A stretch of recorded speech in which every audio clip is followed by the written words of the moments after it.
Okay, so we just got kicked out of Balmoral. What's that thing? Balmoral State Park. Balmoral State Park. They're like, it's after 7:30. You can't stay. I said, no, let me just do a quick swim. And we'll make a donation or whatever. And they're like, no, I can't do it because it's overtime. We were just talking about. I was sharing with Larry about in Los Angeles. It's pretty much the same. I said these government workers, they're just it's punching a time clock. It's very what's another word I'm looking for here? Just very, kind of cold, callous. Yeah, they're and it's here in Texas too, because this guy donated property, right? Is that what you said? Mm-hmm. Donated the property to the state. To the state. It's an unusual spring because it's Phantom Springs, mm-hmm. And okay, I'm gonna finish up with that, but. And anytime you make a donation, I remember my folks made a donation to West Bloomfield Township, and it was they didn't even know anything about my dad or anything about that, the whole donation process or whatever. But anyway, we're driving down this road. But okay, so tell me a little bit about the Phantom Springs while we're driving out here. Well, the Phantom Springs is an underground spring that comes out of Davis Mountain somewhere. They've never gone to the head of the spring, so they don't really know where the origin is. But they actually do training for scuba diving here at this lake. That springs feeds the lake where they have the park and the swimming hole and all of that. And there's been scuba divers down there and go up the springs for a short ways, but not all the way. I don't swim, but I've just heard the stories. So it's underground. So they're underground when they're scubaing. And supposedly the water temperature of this that comes from the springs, it feeds the swimming pool in the lake there. That water temperature stays constant, 72, 73 degrees, something like that, all year. Wow. That's interesting. It is. So how far out is this lake? Oh, it's just 3 or 4 miles. It's just back over here a little ways. Gotcha. It's a pretty countryside. It is. This is a pretty area, and it's right at the base of the Davis Mountains, which you have some beautiful sunsets here. Is the Davis Mountains over there to the west? Straight behind us. Straight to the west. Straight behind where the sun is setting? Yeah. Oh, okay. Yeah. And there's some real okay. Let's okay, I'll flip that. Oh, it's not going to see it. The sun's coming through. I'm fixing to turn right here. You might be able to see it. Yeah. I mean, I really like this area. Oh, look at this cool little intersection. This is definitely like cowboy ranch country. I mean, it's one lane here. Look at this. This house supposedly is occupied by a ghost. I don't know if it's true. The ghost turned on the light, so. Yeah. It was vacant for a long time. When I first came here, it was vacant. But now you can see the Davis Mountain. Oh, there we go. Sorry if that was too fast on the video. Switch you over. Go up in those mountains, it's just beautiful.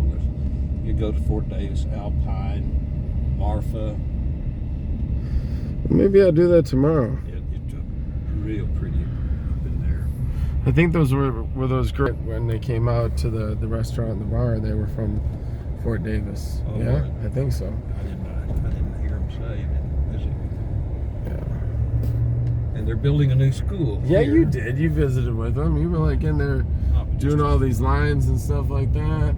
This guy was like, yeah, he was like, what's up with you? And I can't remember what he said, but they were all flocking around Larry for a little bit. So chit-chat with them. They were nice young girls. They were nice young girls, yeah. This is the new school. And we were nice gentlemen, too, as well. School, let's get a picture of that.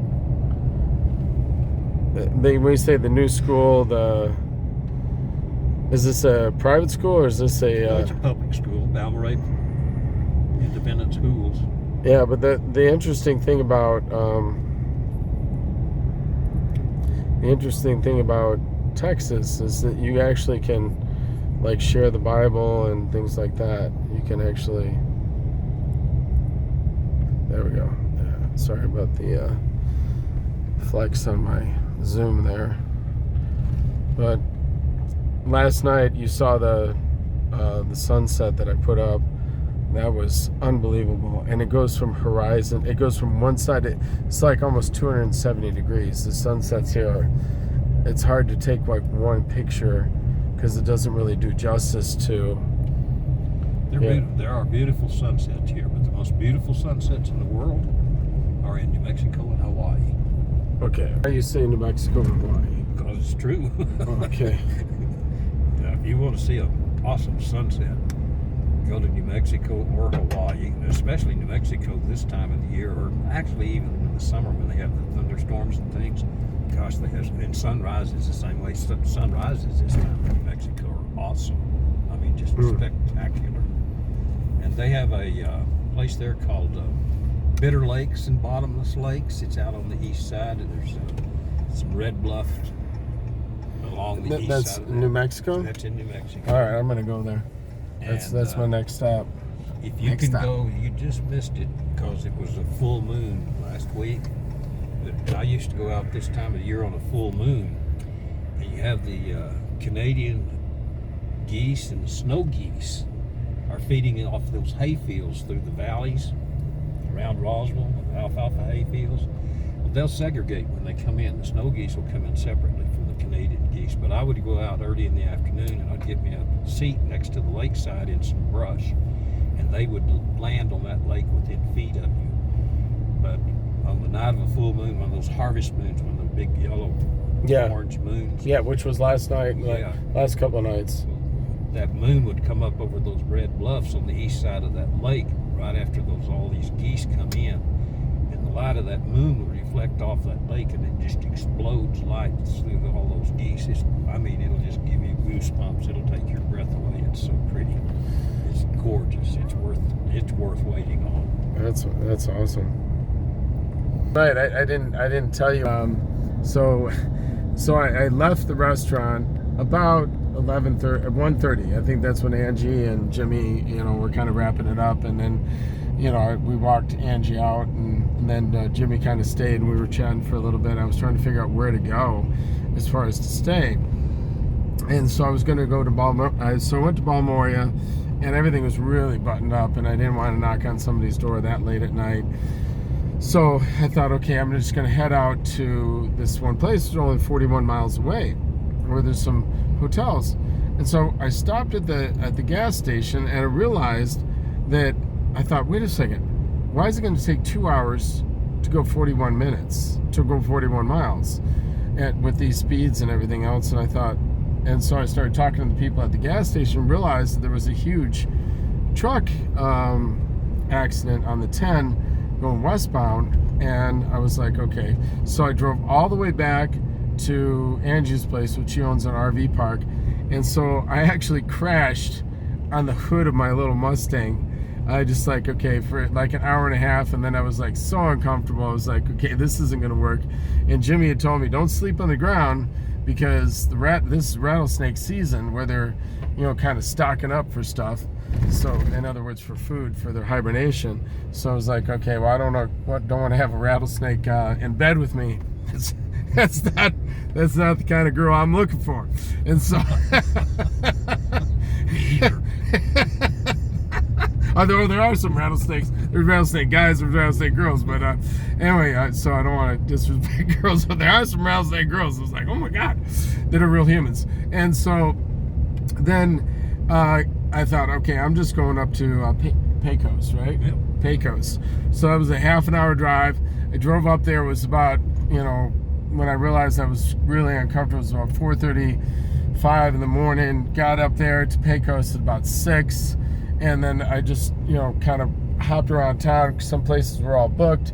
And then this one place called Alien Inn. And they have like little aliens that are, metal, things in the lobby there. And so it was kind of cool. But the guy was from India, had a wealth of information. I'm going to tell you about that later. But because we talked the next day, and then he said, you can just stay here for free the next night. I was like, okay, I know where I'm staying tonight. And so then I called up Larry, and then we had this excursion. So anyway, here's the lake. But you should try that someday, is sleeping on the hood of your car, out underneath the stars. Oh wow, this looks really pretty. So this feeds the Phantom, or the Phantom feeds this lake, or something. Feed this, yeah. The Phantom feeds this spring-fed lake, and it stays constant 70. Well, now this is not constant, but the swimming pool is. Where it No, wait a comes in. minute. Is this a place where we can jump in? Oh yeah. Okay. Let's find a place to jump in. Okay, we're gonna check. Oh wow, look at that. Look what's in front of us. Is there a place to jump in over here too? Oh, I don't know. I've never jumped in. I Talking just see to, people swim. so, we're talking to a white guy that can't swim. That's so, right. So they just had to get that joke in there. If you never saw that and you say, "Oh, Eric has a racist statement," no, you're racist because Richard Pryor said that in that one movie that was really funny, where he realized that he was black and he's like, "Oh my God, cancel the swim lessons." So anyway, so there we go. All right, God bless you. Go ahead. Where I was raised, the only water that was around was in a stock tank. You watered livestock from it, cattle and horses, and none of them were knee deep, so I never did learn how to swim. Oh, God, gotcha. So you raised in the desert, kind of, sort of. Oh, yeah. Yeah. Where was that? In New Mexico? Mm-hmm. New Mexico, northwest of Melrose, New Mexico, which is west of Clovis, New Mexico. It's very dry up in there. It's not like here. There's no mountains, no trees. I mean, it's very flat. It's farming and ranching, dry land farming and ranching. I'm just gonna get some shots of that. I know it's might be a little blinding, but look at that lake. This sunset is brilliant. It's really. Get the sunset here see how there's a few clouds in the west, but you have those big thunder clouds in the west when that sun it's pretty. Yeah. Well, it's been pretty with or without, but all right. I think that's a good place to stop there. So, Okay, God bless you. God bless America.